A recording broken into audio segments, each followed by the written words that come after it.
Hey guys and girls, how's it going? Hope you guys are having a great week. So I'm back today with another sort of opinion video. Now, basically some news hit while I was away in Poland and Prague. This kind of hit around sort of the 8th of September.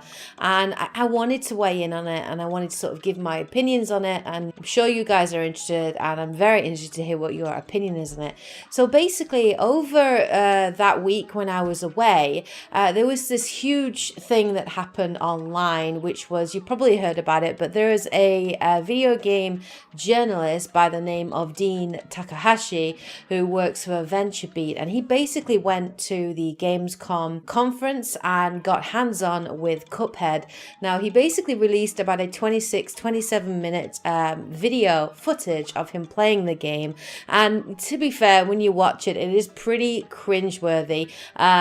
It's pretty shockingly bad, some of the gameplay, and he wasn't really sort of reading instructions. Basically, when he released the video, he sort of said that when he released it, it was just supposed to be like a spoof, a comedy video, kind of poking fun at himself and how bad he was at playing these games, because these are not the sorts of games that he usually plays. So Dean sort of said he's not really much of a platformer, he doesn't really play side-scrolling games, and he tends to be more of a first-person shooter, strategy, simulation sort of genre type gamer. And he did sort of say that, you know, usually those sorts of games are covered by one of his co-workers, a guy by the name of Mike Minotti, who would actually be doing the full review of Cuphead when it comes out at the end of September. Well, he uploaded this video online, and I have to say the backlash against this video has kind of been ridiculous, and a lot of people were sort of raising the question as to whether or not you need to be a good gamer in order to be able to review video games, in order to earn a living as a video game journalist. And a lot of people were throwing, you know, barbs at Dean and sort of saying, you really shouldn't be a journalist, you should be sacked, you're earning a living and you're no good at games, how can you review them when you can't play them? Well, I want to weigh in and give my opinion on these people, and I think these people are absolutely ridiculous, and there are a few reasons why I think that. Now, video game journalists and video game reporters have a pretty tough job. There is a lot of pressure on them in terms of producing articles. I think Dean said over his 27 year career as a video gamer and a video game journalist, over his 9.5 year career at VentureBeat, he's written over 14,000 articles, about 30 articles a week, and he generally does around sort of 12 to 14 reviews on a yearly basis. So he's a really busy guy, and he has been playing games for a very, very long time. And I think a lot of people don't realize how much work and how much effort goes into being a video game journalist, and I don't think they realize that it is a craft. You know, you are a writer, you are a journalist, and I think the most important thing is your knowledge, your ability to write, and also your impartiality. And you know, a lot of video game journalists will probably say that they don't get to play as many games as they'd like to do, so they don't get to sort of practice and hone their skills and all those sorts of things. So I kind of feel really bad for Dean, because I think he's been given a really hard time. Now, when it comes to being a journalist or a reviewer, if you look at other sorts of sports, like for example football games, in order to be a football commentator and a reviewer and a reporter, you know, you're not expected to be a Premier League international football star. You're not expected to have won all of these trophies, all of these rewards.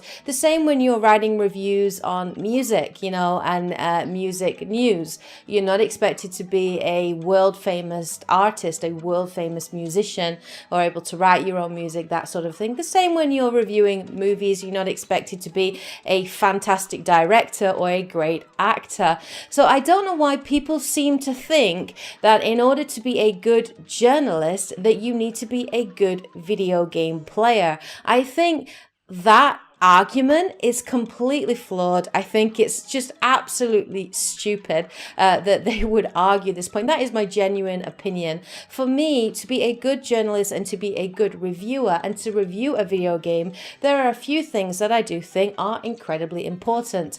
Firstly, you need to have good knowledge. You need to have a lot of experience in the game industry. You need to have good knowledge on the developers, on the game that you're reviewing, on the game that you're reporting on.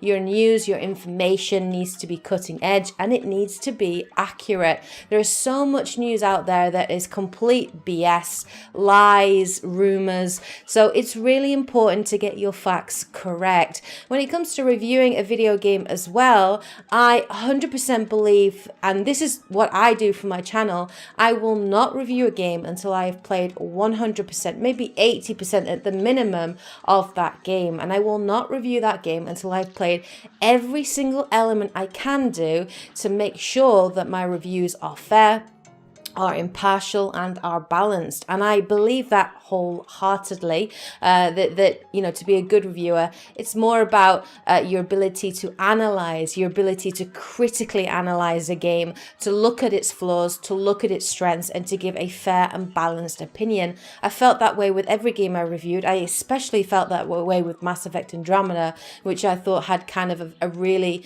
sort of bad rep, and was sort of, a lot of people were unnecessarily harsh, and yeah, it had its flaws, but it wasn't a terrible game by any standard, and I actually enjoyed playing it, even with all its sort of its flaws and its weaknesses.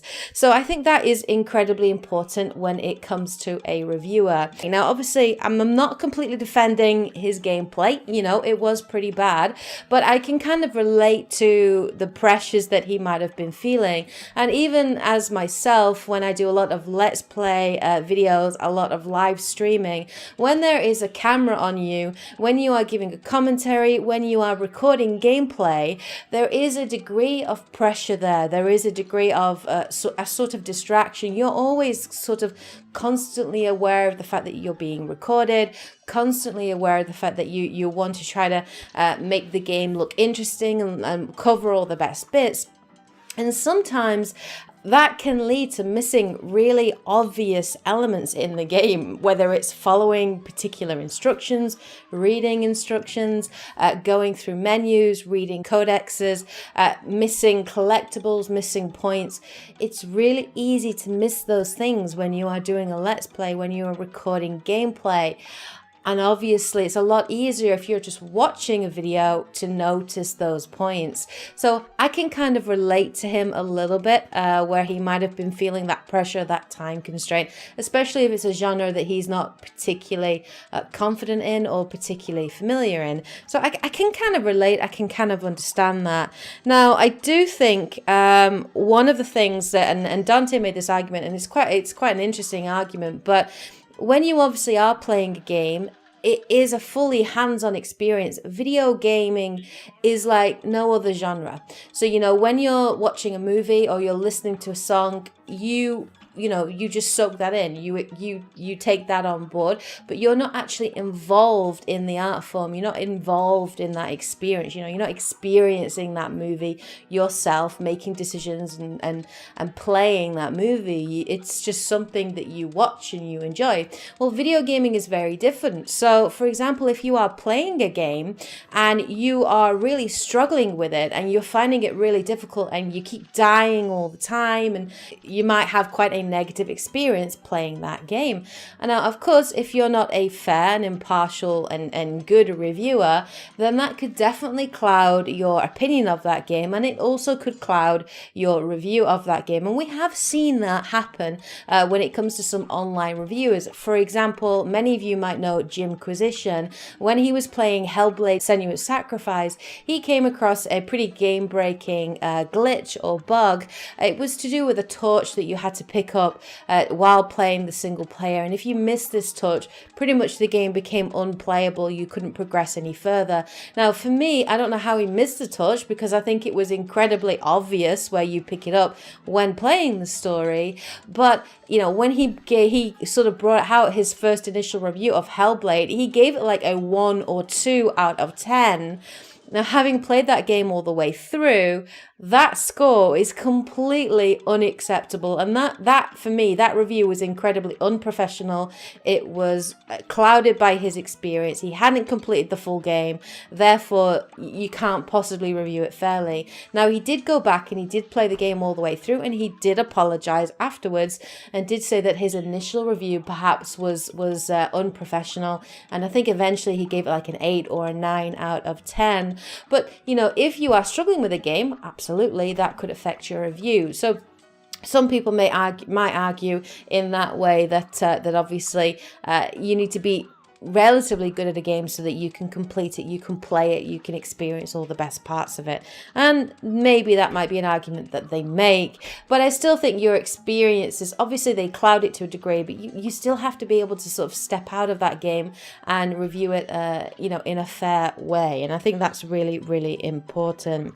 What really this has kind of indicated to me is just how crap the internet is, and how some people, there's this trend at the moment in the video game industry where people just think it's okay to troll other people and to basically put other people down if they're not as good at playing a game as yourself. You know, if they don't get 28 kills in a Call of Duty game and 1 death, you know, if their kill death ratio isn't up there, if they can't, you know, if they die a few times, if they can't play the game as good as you, they're really shit. And a lot of people seem to take, you know, pleasure in putting other people down because it makes them feel better about themselves. And I really hate that dynamic in the video game community at the moment. As far as I'm concerned, we're all gamers. Everybody has varying degrees of abilities. Some people are better at RPGs than they are at first-person shooters. Some people prefer strategy. Some people prefer puzzle solving, side scrollers or platform games, you know, and you might be really good at one genre and really suck at another genre, and you know what, there is nothing wrong with that whatsoever. And you know, I think rather than putting each other down, let's encourage everybody to enjoy games, to play it, whatever your ability is, whether you've been playing video games for 28 years, 30 years, whether you've just jumped on and you're a brand new gamer. Who cares about your ability? It's about your experiences, about enjoying games. Games are supposed to be fun. They're supposed to be enjoyable. And I've always believed that. And I do believe that if at any point I stop enjoying playing video games, I stop enjoying writing reviews, and it becomes tedious for me, that is when I will stop doing my channel, because I've always believed that games should be fun. And I do not think that you need to be a good gamer in order to be a good reviewer. I wholeheartedly believe that. I think good reviewers need to have intelligence, need to have knowledge, need to be impartial, need to be fair, and need to play 100% of that game to do a fair, balanced, analytical review. And I've always thought that way.